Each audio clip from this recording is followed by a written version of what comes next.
At the T-minus 3-minute mark, tape recorders on board the spacecraft were turned on. These recorders record both voice and data.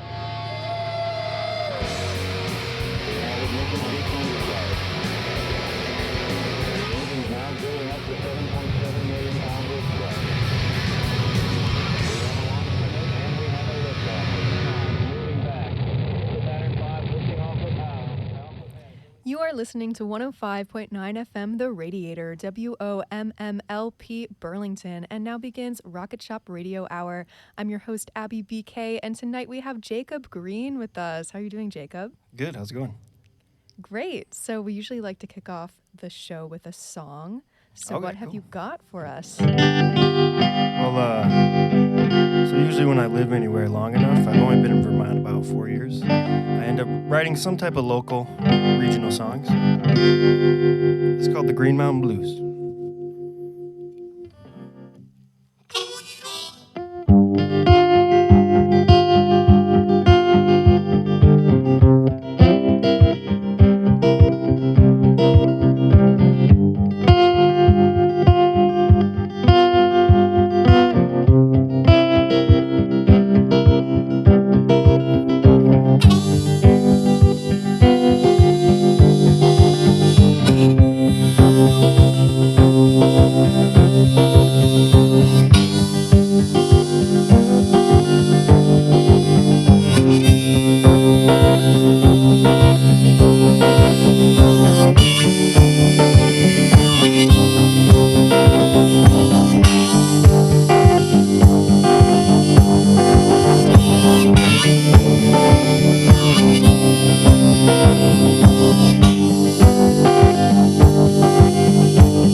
Summer extra sweet.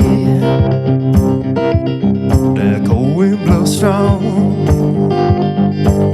You start to crave that heat.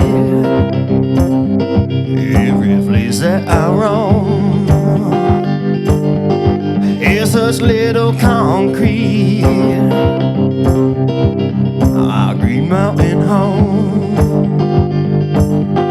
keep me grounded in my feet. I've been down in blue, I've been out of tune, I've been out my mind while I holler at the moon. When I'm done counting dues, I'm bound to be true, true to my soul. Read these Green Mountain Blues, yeah.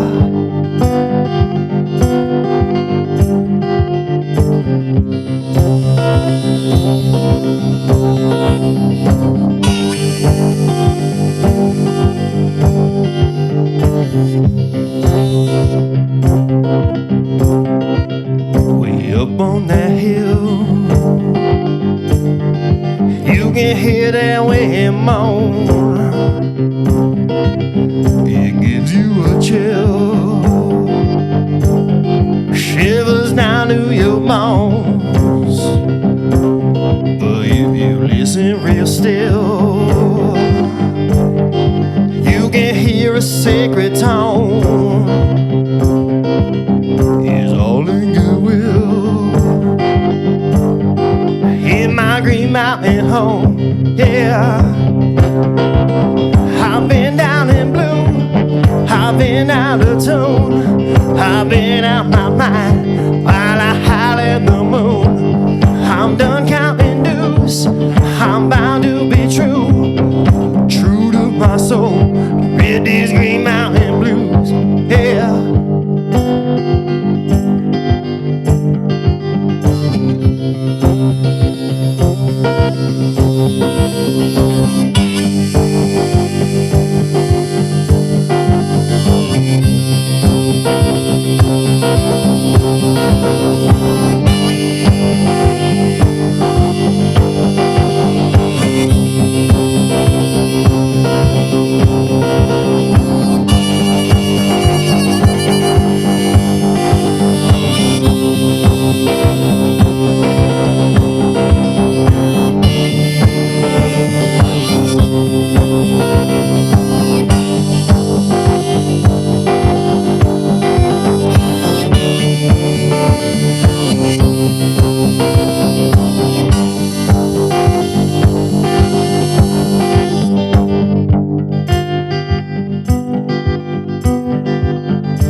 summer extra sweet.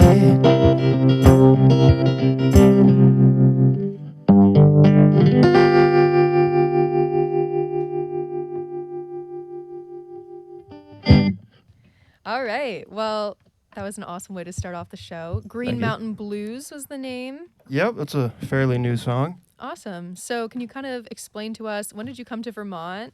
And obviously, the folk scene here in Vermont is pretty big. So, how has it been kind of playing in a genre that's so awesome here?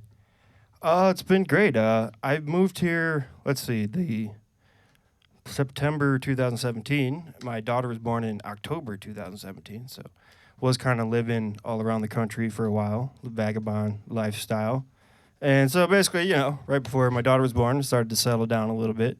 My partner is originally from St. Johnsbury, Vermont, and yeah, we live in the Northeast Kingdom now. And overall, you know, where I live, it's slightly a different scene, but I play all over the state, so it's great to just be appreciated for what you do. And it's, you know, honestly, I have a really busy schedule, and the bulk of my shows, the venues reached out to me, so it's kind of cool after like 4 years of really playing a lot that now I don't have to work as hard to book myself, so. Right. Establishing yourself. Totally. So, kind of take us through, how did you get started with music, and what was your like inspiration to get into folk? Folk, man, I don't know.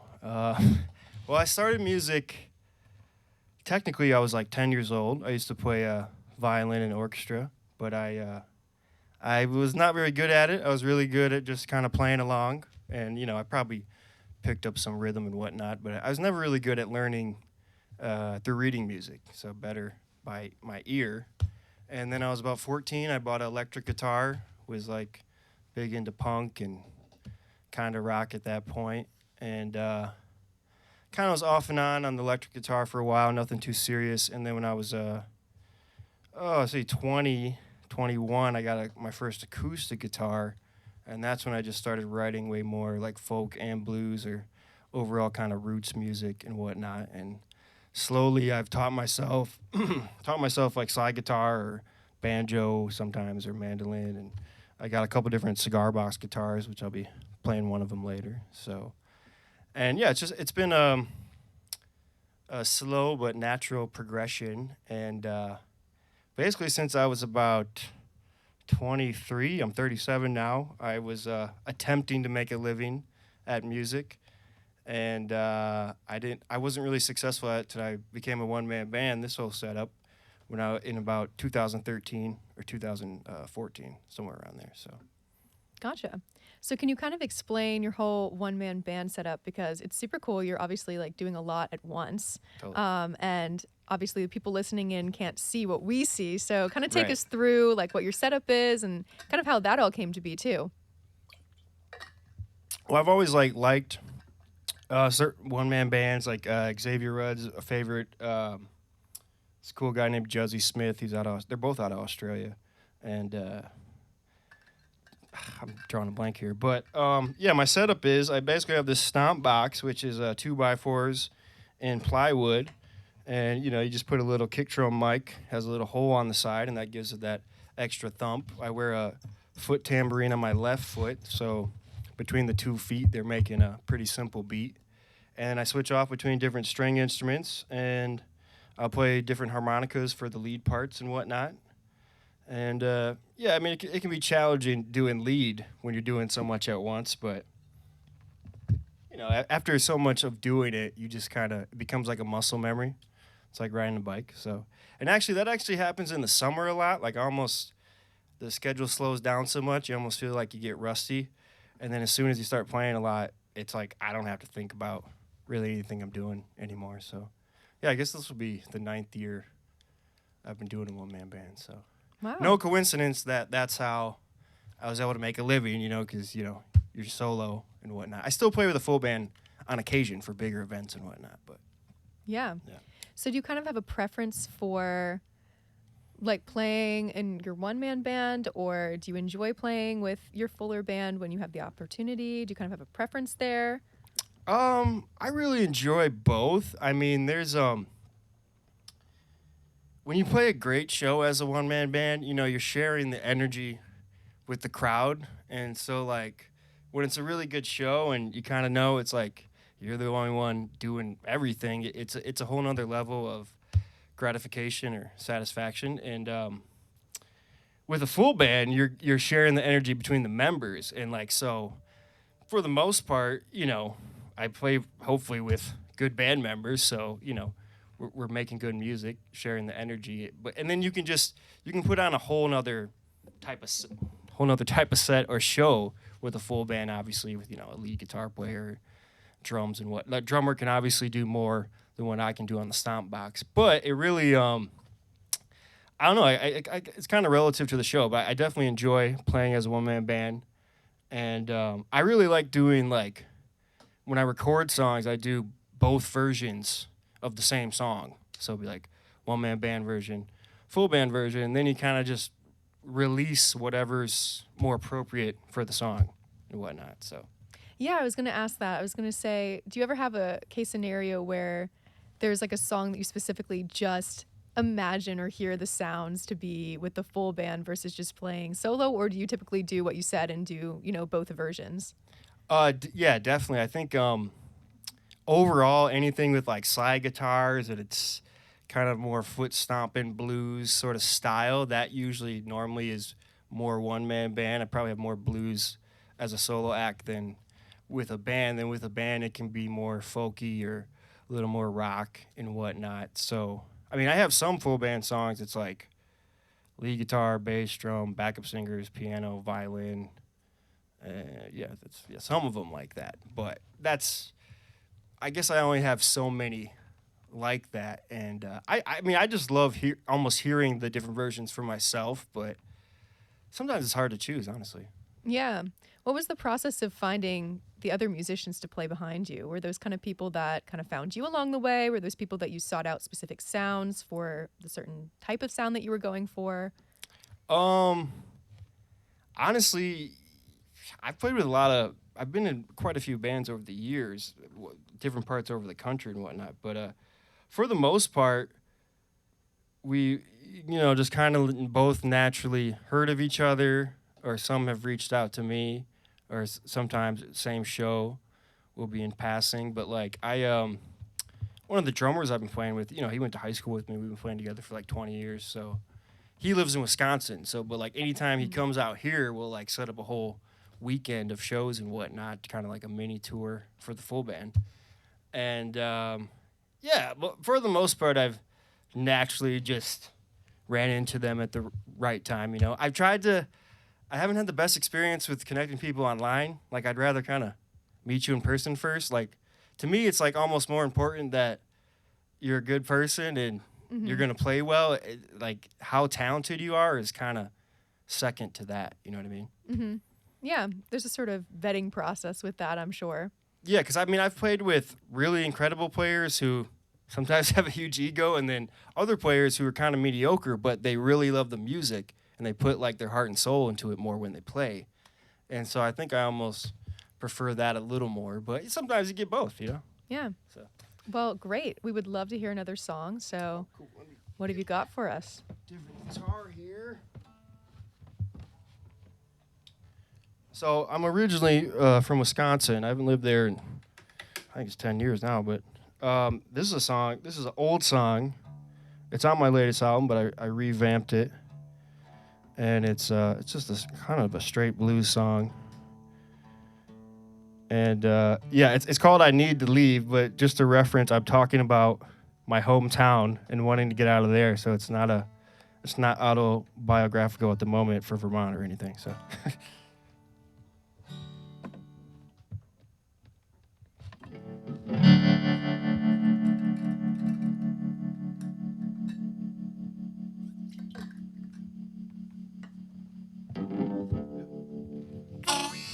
yeah, it's called I Need to Leave.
understood. My friends and family, well, I can barely stand. Don't know how they stand in me. I need to leave. I need to leave.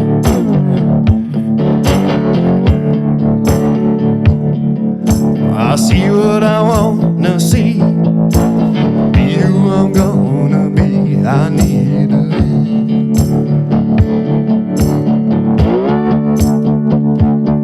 Oh, well, I can barely breathe. My lungs have grown so weak. Now, brother, can't you see? There's so much land to see. I need to leave. I need to leave.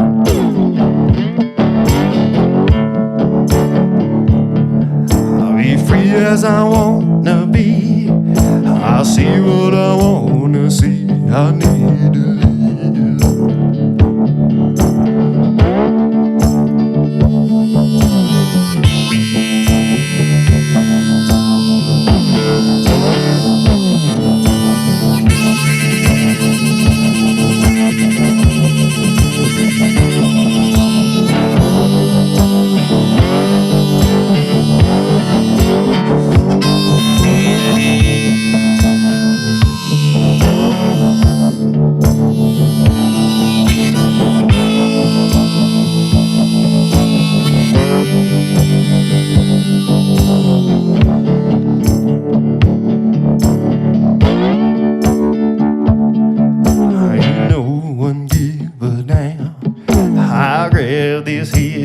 I know I got to go.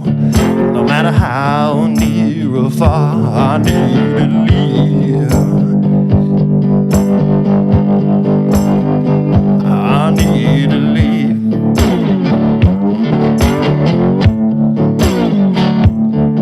I'll be free as I wanna be. I'll see what I wanna see. I need to leave.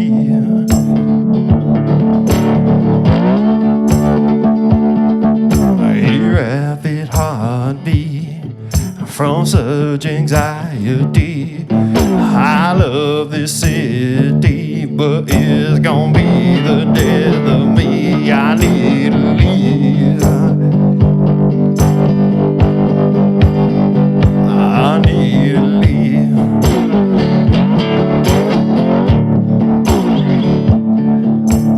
See what I wanna see. Be who I'm gonna be. I need to live.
Awesome. Thank you.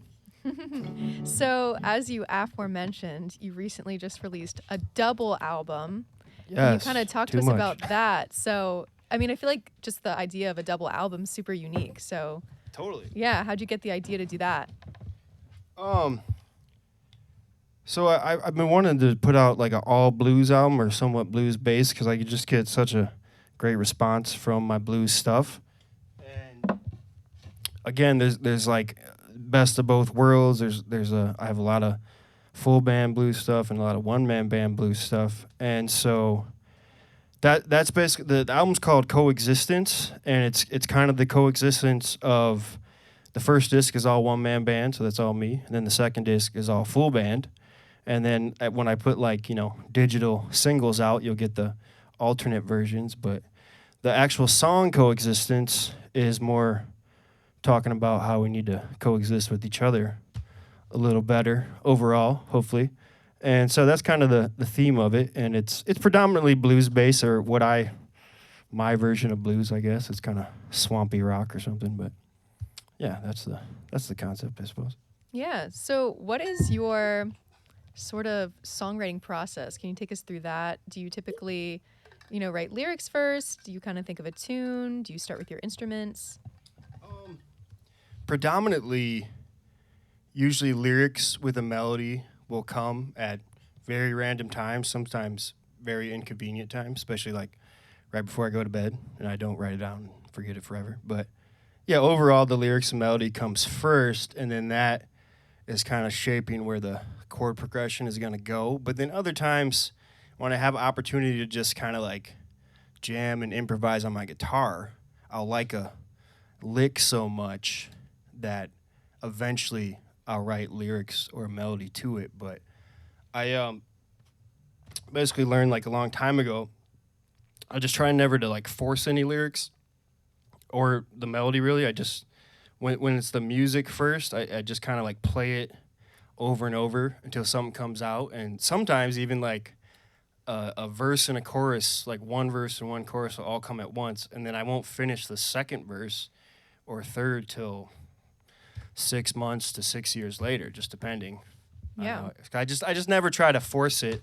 So I'd like to think they all come naturally. And yeah, I used to just travel a lot, so you just got lots of inspiration being out on the road and meeting all sorts of people and all that good stuff. So Yeah. So, the compilation of songs that are on the double album, are those songs that you have written? Like, what's the time span there? Are they more recently written, or are those some songs like spanning back from like 6 years, like you said, that you've been sitting on? it's a mix. I'd like to say it's like 50-50, not like one album's and old and one's new. It's like both albums are 50-50 mix.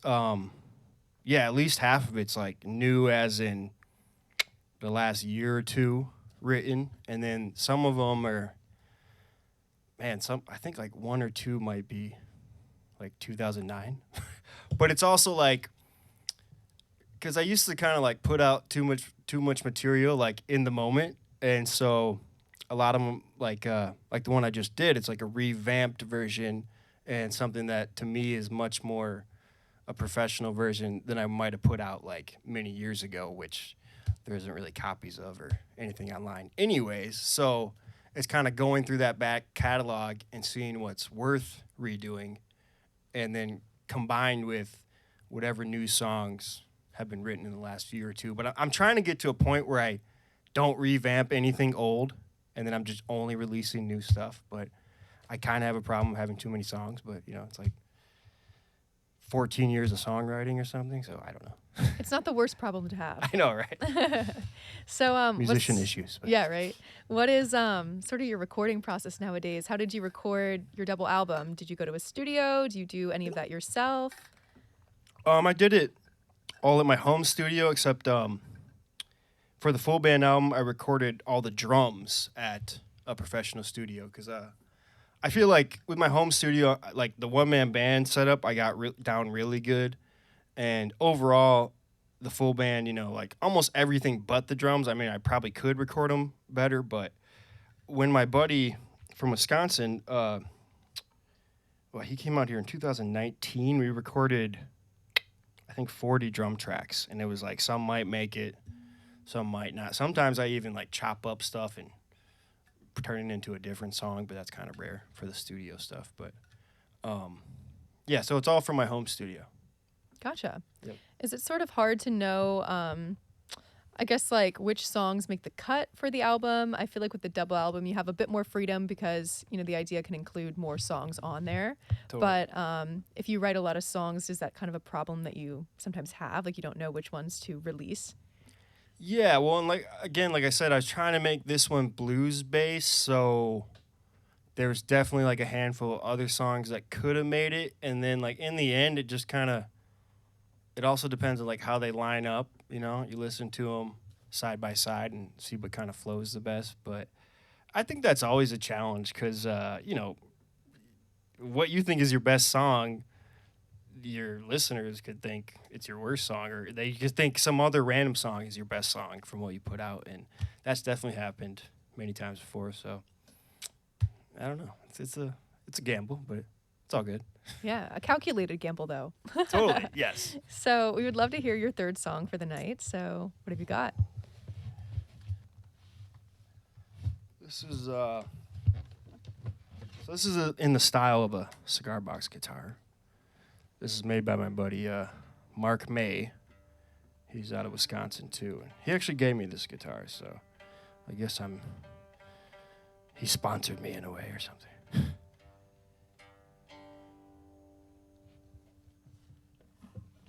Oh, and this next one, it's called Blade of Grass, and it's kind of talking about, this is written just about a year ago, and it's talking about how like newer appliances don't work as well as old ones that are champions and whatnot. So it's kind of showing my age or something. I don't know.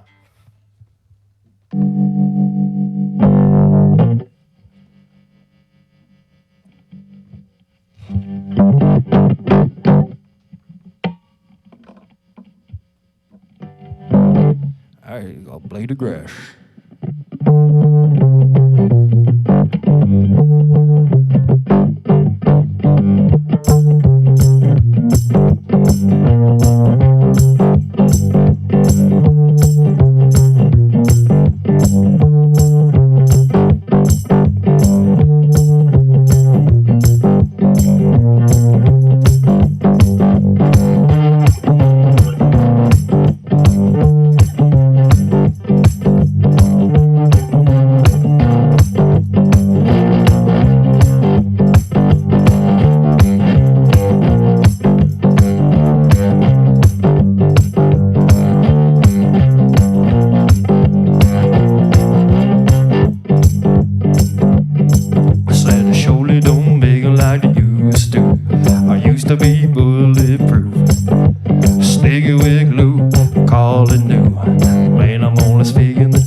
As a blade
All right. Blade of Grass there by Jacob Green.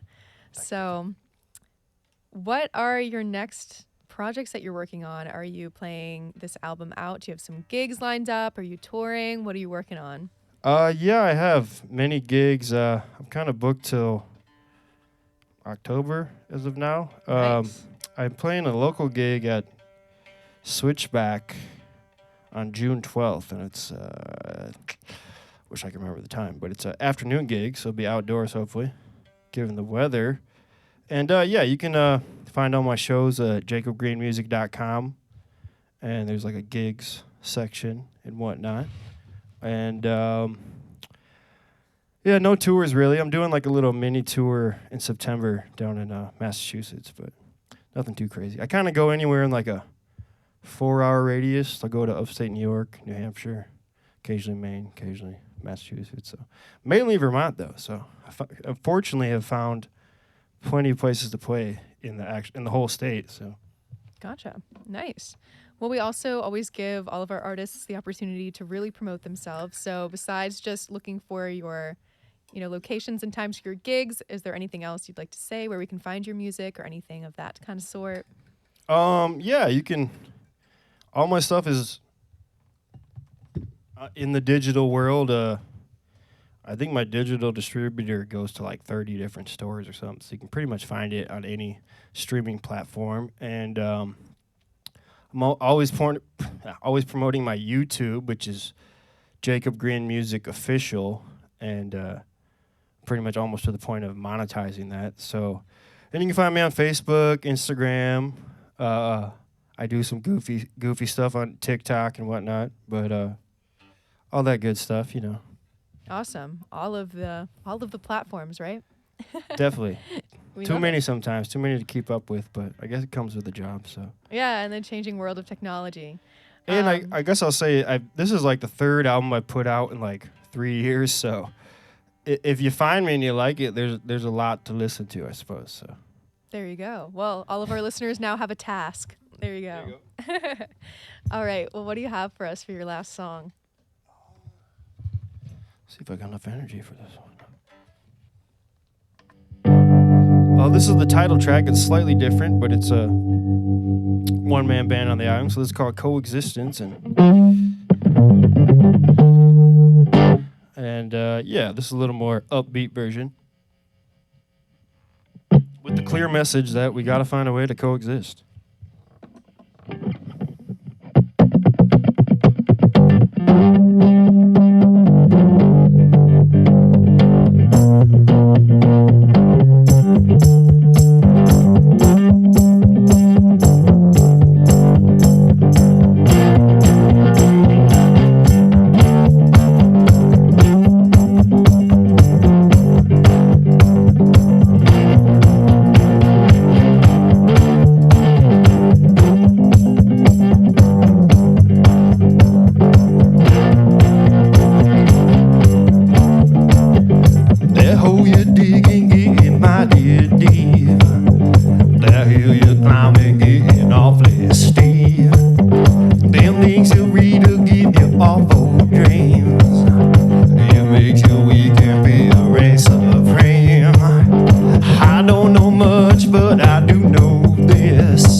I don't know much, but I do know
Coexistence by Jacob Green. Jacob, thank you so much for sharing your music with us tonight. Thanks for having me. Appreciate it.